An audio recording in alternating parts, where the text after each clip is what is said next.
Welcome custodians. In this video we will discuss chapter 1 of economics, that is the story of village Palampur. As we know, production is the key to economic development of a country.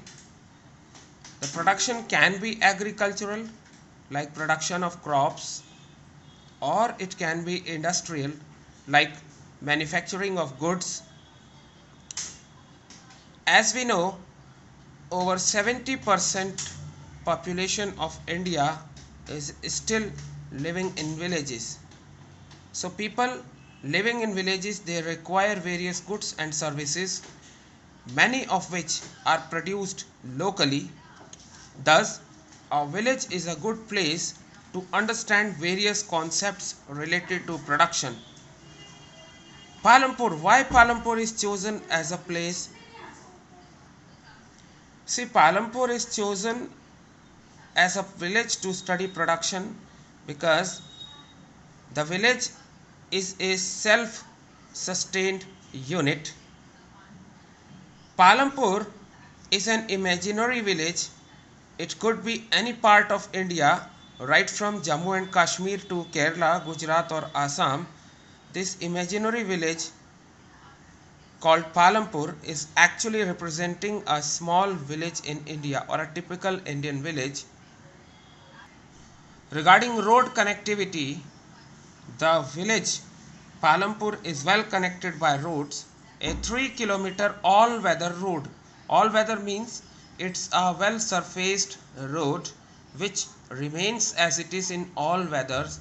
So a 3 kilometer all-weather road connects Palampur to the neighboring village, a big village called Raiganj, and from Raiganj the same road continues to connect to the nearest town of Shahpur. The means of transport which are seen in Palampur include tongas, bullock carts, bogies, motorcycles, jeeps, tractors, trucks. As you can see, these means of transport include the old traditional ones as well as the new modern means of transport. These all means of transport are used to transport people and goods from one village to another.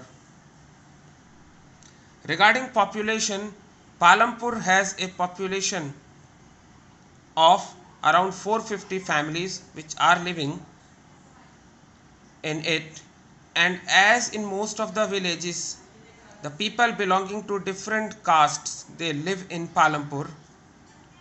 The upper caste families, they have pakka houses which are made up of bricks and cement, and some houses are quite large. The Dalits, they account for 1/3 of the total population. The Dalits, they live in corners of village with houses made of straw. Now let us see at some of the activities, economic activities in Palampur. In Palampur, farming is the main occupation. The land is fixed and 75% of people, they are dependent on agriculture. It is one of the main primary occupation of the villagers in Palampur. All 80 upper caste families, they own majority of the land. 240 other farmers, they are having small land holdings, or they are landless farm laborers, and these landless farm laborers include 150 Dalit families. Apart from farming, several non-farming activities are also visible in Palampur. These include shopkeeping, transportation, dairy, and small-scale manufacturing.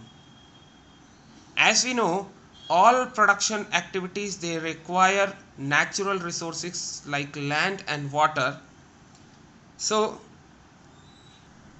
also apart from this, several man-made resources are also required for production to carry on, and these man-made resources include the raw material, human effort and intelligence, and money in the form of capital.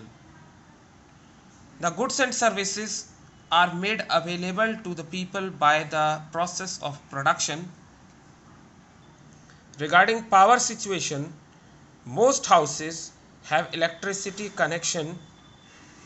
Unlike other Indian villages, electricity is also used to run turbines and tube wells in fields and support local business. That's all we have in this video.